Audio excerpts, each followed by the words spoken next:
Yo, what up sa inyo dyan? Tara pag-usapan natin itong patungkol pa rin po sa kaso ng ating ikalawang Pangulo na si Vice President Sara hinggil po sa kanyang impeachment case. At sabi nga po sa balita ay posible bang mabaliktad ang desisyon ng Supreme Court? Iyan po yung pag-uusapan natin sa video na ito. Pero kung hindi ka pa nakasubscribe, please hit the subscribe button and notification bell para updated ka palagi sa mga videos nating parating. Tara, umpisahan na natin to. Let's go!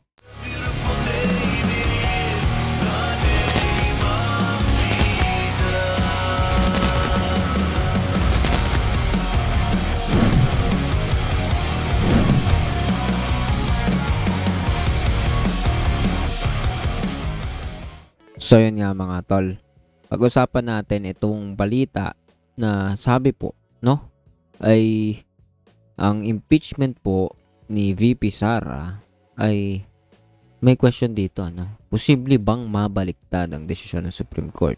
Kasunod ng hamon ng isang senador na dapat si Vice President Sara Duterte na ang manguna sa pagbubukas ng mga dokumento sa paggamit nito ng budget. Sinabi ng bise na gusto niya talagang iharap lahat ng ebidensya. Pero wala na aniyang pagkakataon dahil na-archive na ang impeachment complaint. Gayunpaman, paghahandaan niya kung isang pa man ito uli, no? Kung isang pa mang muli. Pero sabi nga po, gaano nga ba kaposible ang pagbaliktad ng Korte Suprema sa isang unanimous decision gaya ng ruling nito sa impeachment complaint laban sa vice presidente natin ngayon, no? Oh, nangyari na raw ito makailang beses, sabi ng ilang legal experts, pero may nagpunto ring nangyayari nga pero bihira. So, play natin bago tayo magbigay ng opinion. Panoorin natin ngayon itong balita patungkol dito. Kasunod ng hamon ng isang senador na dapat si Vice President Sara Duterte na ang manguna sa pagbukas ng mga dokumento sa paggamit nito ng budget, sinabi ng bise na gusto niya talagang iharap lahat ng ebidensya. Pero wala na anyang pagkakataon dahil na-archive na ang impeachment complaint. Gayunman, paghahandaan niya kung isampa itong muli. Nakatutok si Marisol Abdurrahman. Kwento ni Vice President Sara Duterte, ninanamnam daw ng kanyang ama ang pagkapanalo ng kanyang kaso sa Supreme Court na naging daan para maisantabi ang impeachment complaints laban sa kanya. Isa si dating Pangulong Rodrigo Duterte sa tumuyong abogado ng bise sa Korte Suprema. Sinabi niya sa kanyang lawyer na mag-relax daw siya for one day. Hindi daw siya mag-meetings at hindi siya mag-physical therapy dahil gusto niya daw i-enjoy yung moment na nanalo yung kaso sa Supreme Court.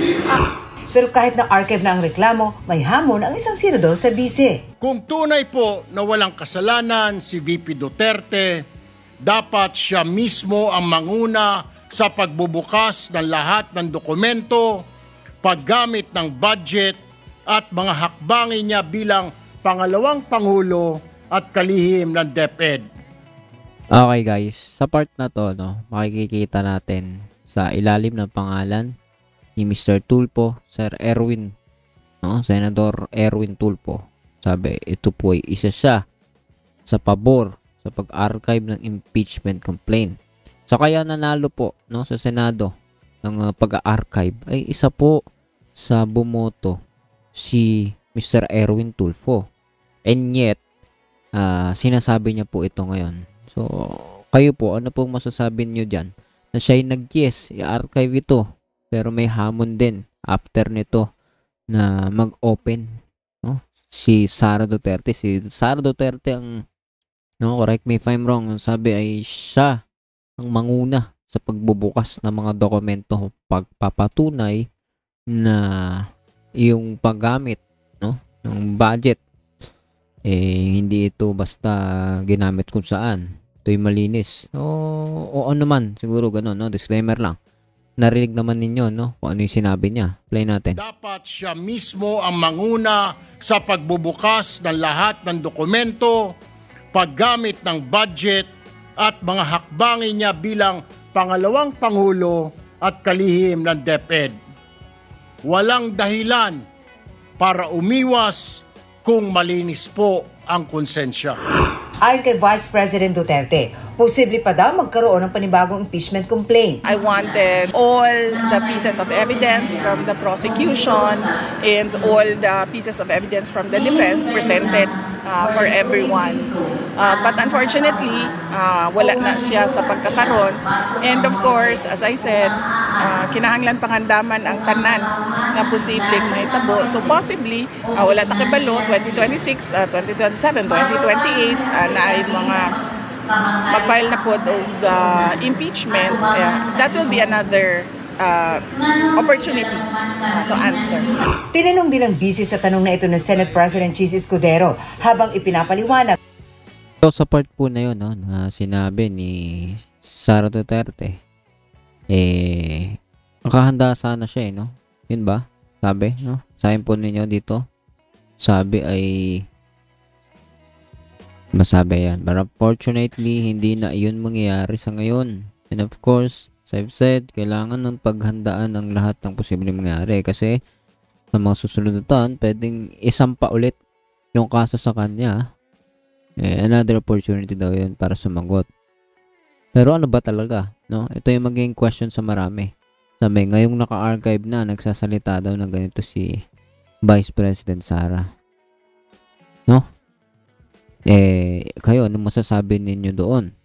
At may sinasabi po siya na that will be another opportunity to answer if posible na isang pa ulit to sa year 2026, 27, 28. Ang tanong, kung mangyari man yan, for example, 2026, next year, no? Medyo mahaba-habang panahon, halos kalating taon pa po yata yun. No? Kung 27, higit 2 taon. Kung 28, 3 taon. Tama ba? Computation natin. Kung ganun katagal yun, no? Ano kaya mangyari, no? Kung siya ay guilty, 'di ba? Pwedeng lutuin sa mga panahon na 'yan yung mga ebidensya. Mapaperfect kaya nila yung ebidensya. Kung siya guilty, syempre pepekein, dadayain, 'di ba? Ulit. Pero kung hindi naman siya guilty, no? Gaya po ng hamon ni Sir Erwin, mas magiging matimbang na bakit hindi mo umpisahan, ikaw ang maghayag. Lagi po nababanggit yung bloodbath na sinasabi niya dito sa laban na to. No? Bakit kaya hindi na uumpisahan yung bloodbath na laban na yan? Marami ba ang may kinalaman dyan? Sino-sino kaya yung mga peking pangalan na yan, no? Piatos, sino kaya yan, no? Anyway, hindi tayo makapag-komento ngayon. Hindi rin natin siya pwedeng hatulan. Dahil sabi nga niya, nakahanda siya o may mga ebidensya naman na mas pinag-iigting pa yata niya, no? Tama ba? So, hindi na lang daw mangyari ngayon kasi naka-archive na. Ano masasabi niyo doon, no? Ilang busy sa tanong na ito ng Senate President Chis Escudero habang ipinapaliwanag ang kanyang botong yes para sa pag-archive ng reklamo. To those seeking to disregard the Supreme Court's decision, I ask these simple questions, Mr. President. Are you truly for accountability or simply anti-Duterte? Daghan kaayo ang ingana ng mga Sino-sino yung tinatanong niya ni Chis? Ang reklamo. Ilang busy sa tanong na ito. It will be another opportunity. Tingnan natin yung sagot yung sinasabi kay Chis. Tinanong din ang busy sa tanong na ito ng Senate President Chis Escudero habang ipinapaliwanag ang kanyang botong yes para sa pag-archive ng reklamo. To those seeking to disregard the Supreme Court's decision, I ask these simple questions, Mr. President. Are you truly for accountability or simply anti-Duterte? Okay, so sa part na yun, no? Tinatanong ni Chis kasi nag-yes siya, diba? Yan explanation niya sa kanyang pagboto na i-archive na ang impeachment ni Sara, no? Ang tanong niya, Yan ba ang kagustuhan ninyo na ituloy ang impeachment, etc., etc.? Hindi ba yan ang dahilan ay dahil anti-Duterte lang kayo? O kayo ay tawag dito, kayo ay talagang nagpapahalaga sa accountability? Sabihin, gusto lang talaga ninyo mapanagot. Hustisya lang ba talaga yan? Yung patungkol sa funds, presidential funds na yan, corruption na yan, no? So, kung kayo tatanungin, pro-impeachment ba kayo? Anti-impeachment? Diba? Tanungin natin ang mga viewers na nakakapanood dyan, ang ating mga sarili. Kung ikaw ay pro-impeachment, dapat hindi ka anti-Duterte. Ako, agree ako dun. Dapat accountability. Hindi dahil ayaw mo sa Duterte kaya gusto mo impeachment, kundi gusto mo mapanagot kung sino yung dapat managot, makakilala kung sino yung mga nasa likod ng mga peking pangalan. 'Di ba? Malaking issue yan. Kung sino-sino yung mga yan. Kung yun ang dahilan mo, talagang tama yung pananaw mo. Pero kung antay ka lang, mali po yan. And now, ikaw, kung ayaw mo ang impeachment, ito ang tanong, no? Kayo ba? Bakit ayaw ninyong impeachment? Dahil pro-Duterte lang kayo? O dahil ano bang ibang dahilan? No? Pro-Duterte kayo? O ayaw ninyo ng hustisya? Ganun ba? Pangit na ng mga pagpipilian, no? Dapat talaga pro-impeachment tayo. Kasi sa impeachment trial na yan, iimbestigahan. Hindi naman actually yan, 'di ba? Hindi naman pinali na yan ay guilty na si Sara, 'di ba? Yan ay gaya nga ng sabi ni Sara Duterte. Yan po ay opportunity para ipagtanggol, ipaglaban po niya yung sarili niya, patunayan niya ang kanyang pagka-inosente. Sa kanya po galing yun, no? Play po natin patuloy. Daghan kaayo ang ingana ng mga individuals, no? Tungod lang because they are colored yellow or they are colored pink or they are Marcos loyalists, and kalaban nila kalaban nila si former President Rodrigo Duterte. By deduction, kalaban nila ako. So, murag gilabel nila ang tanan Duterte as one Duterte, and then we are anti-Duterte all the way. Para sa akin, isa yung bagay na hindi totoong titignan mo majority ganun. May mga ganun, no? Siyempre may mga loyalist talaga. Pero, 'di ba? Marami dito pangkalahatan na po to, national. Ano na to, no? Sabi nga nagiging parang tila. Kung di po ako nagkakamali, kung hindi ako nagkakamali, parang ito'y constitutional crisis na. Hindi po ito basta politika lang. Although may mga sumasawsaw, may mga NPA na kakasawsaw, may mga loyalists, etc., mga anti-Duterte. Pero I believe majority, marami sa atin, no? Matulad ko, hindi ako pro-BBM. Gusto lang natin mapatunayan, no? Kung hindi naman talaga guilty si Sara, no? Wala tayong magagawa dun. Pero kung guilty siya, di ba, gusto nating malaman. Gusto natin makilala kung sino-sino yung mga pasabwat kung sakali. Pero paano mangyayari yun? Wala nang gustong imbestigahan. Ganun ba kalalim yung corruption? No? Tuloy po natin panoorin. Sa GMA Integrated News, Marisol Abduraman, nakatutok 24 oras. Gaano kaposible nga ba ang pagbaliktad ng Korte Suprema sa isang unanimous decision gaya ng ruling nitong nagdeklarang walang bisa ang impeachment complaint laban kay Vice President Sara Duterte? Nangyari na raw ito ng makailang beses, sabi po ng ilang legal experts. Pero may nagpunto ring nangyayari nga pero bibihira. Nakatutok si Maki Pulido. Unanimous ang desisyon ng Korte Suprema nang sabihin itong walang bisa ang impeachment complaint laban kay Vice President Sara Duterte. Kaya sabi ni Senator Rodante Marcoleta sa deliberasyon ng Senado na nag-archive sa reklamo, imposibleng magbago pa raw ang desisyong ito ng Korte Suprema. Ito pong ganitong klaseng desisyon, talaga pong wala na pong kaduda-duda na kahit po mag-file pa tayo ng motion for reconsideration. We are hoping against hope. It is as if we are wishing for the moon. Pero sabi ni dating Supreme Court Senior Associate Justice Antonio Carpio, hindi ito imposible. May mga kaso ng kahit pa unanimous decision, binabaliktad ng Korte Suprema ang sarili nitong desisyon. Isa dito ang 2016 Supreme Court ruling na pansamantalang nagpatigil sa field testing ng genetically modified organism o GMO. That was a unanimous decision by the NBank and was also reversed, no? So, may precedent dito.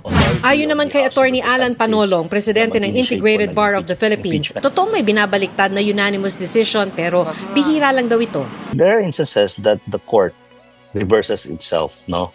But it is very, very seldom po, no? Sa paghinging baliktarin ng desisyon ng Supreme Court, sinabi ng Kamara sa kanilang motion for reconsideration na malinaw sa House records na ito'y pinagbotohan sa plenaryo at matapos i-transmit sa Senado, pinagbotohan namang i-archive ang mga naunang impeachment complaint. Isa kasi sa pinagbatayan ng Korte Suprema sa kanyang desisyon ay news report na hindi raw pinagbotohan ng plenaryo ng Kamara ang articles of impeachment bago i-transmit sa Senado. Sa pahayag ng ABS-CBN, nilinaw nilang wala silang sinabi sa kanilang ulat na naitransmit sa Senado ang articles of impeachment nang hindi napagbotohan sa plenaryo ng Kamara. You don't even have to be a lawyer. A law student would know that you don't cite news reports to establish a fact. You go to the official records. Sinabi rin ng Korte Suprema na nalabag ang due process nang hindi binigyan ng kopya at pagkakataong sumagot si Vice President Duterte. Bago daw ang requirement na ito, sabi ng Kamara, dahil walang nakasulat na ganyang proseso sa 1987 Constitution. Kaya sabi ni Carpio, kung ganito ang gusto ng Korte Suprema, dapat ipatupad sa mga susunod na impeachment complaint, hindi sa mga natapos na. The Supreme Court imposed this new requirement retroactively. How could the House have complied with this new requirement when it never existed when the House took up the first 4 complaints? May mga nagsasabing sa desisyon ng Korte Suprema, pinahirap nito ang paghahain ng impeachment complaint na kontra sa nilalayo ng 1987 Constitution. I think the Supreme Court should reconsider because the rules that they provided now, the new rules, will practically make it impossible to file an impeachment complaint. The highest form of integrity is to correct yourself if and when you are wrong.